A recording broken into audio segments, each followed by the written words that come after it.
Magandang araw ho sa inyong lahat mga kapatid. Pag-usapan naman po natin ngayon ito, si Alice Goo, si Mayora. Meron hong bagong lumabas ngayon na ebidensya na naman. No, sinasabi nga ito po ay kung merong mistaken identity, ito po ay stolen identity. Pero at this time, sino po ang mukhang nagnakaw ng identity? Remember, recently, diba, in past few days, nilabas ni Senator Gatchalian yung lumang passport ng 13-year-old na si Go Waping, 'di ba? Tapos nakalagay doon ang kanyang birthday ay August 31, right? 'Yun ang kanyang birthday. Tapos ang nanay niya ay si Wenyan Lee. Tapos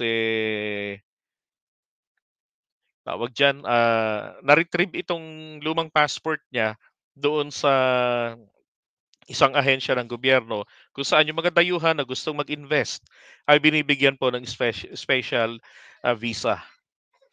Ang nakalagay roon na pangalan Guo Waping at pure Chinese, 'di ba? So kung pagtatagni-tagniin po natin ito, nako. Plus ito ngayon pong lumabas na NBI clearance. Ah, tingnan nyo ha. Friends, I want you all to take a good hard look at this document. Mhm.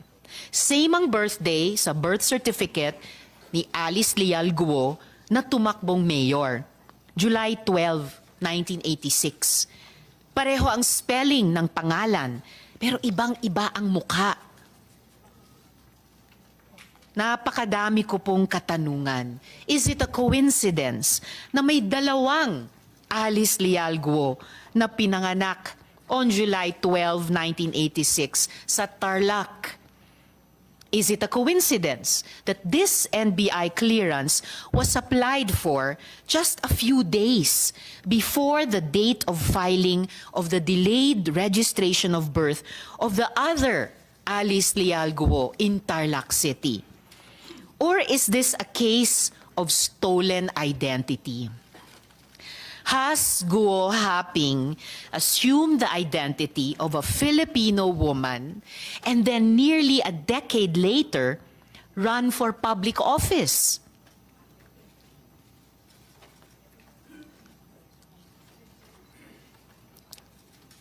Sino po ang babaeng ito na may pangalang Alice Leal Guo pero hindi kamukha ni Mayor? Nasaan na po siya ngayon? Bakit kailangan ni Guo Haping nakawin ang pagkatao ni Ms. Alice Leal Guo? Ayun. So maliwanag na ito po ay ilang araw few days prior to um, late registration ng kanyang birth certificate. 19 years old siya noon eh. So meron pong nag-apply ng NBI clearance.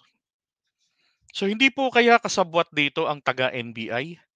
Dapat itong babaeng ito mapalabas nila kung buhay pa ito, tong Alice Leal Goo na nasa kanan, so yung Pilipina, ay mapadalo nila diyan sa Senate hearing at ma-confirm niya, mapanumpaan niya na talagang siya po ang nag-apply ng NBI clearance na yan.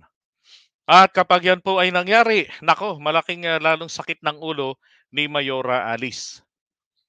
Baka ho talagang mapaalis talaga siya rito, di ba? So, kung ito po ay mistaken identity, papanong nangyari?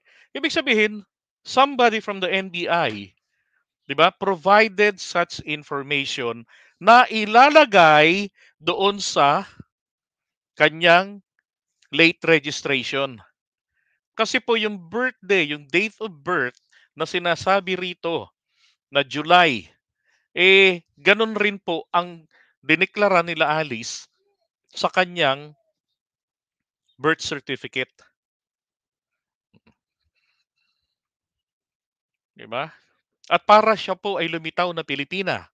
Ang kanyang nanay daw po na nag-abandon na sa kanya sa tatay niya na may farm, na nagpalaki sa kanya sa farm at hindi niya kilala. na meron siyang mga kapatid pero mga travel buddies niya pala.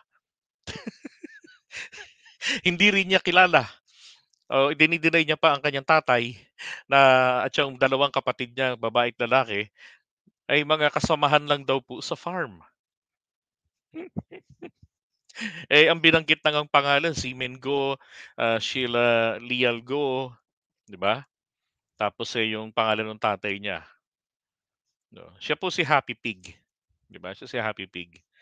So maliwanag po, merong taga-NBI diyan nakasabwat, 'no. Ang tanong, saan pong NBI ito ni-request ang clearance na 'to? 'Yun ang dapat sanang ma-retrieve pa ni ano, ni,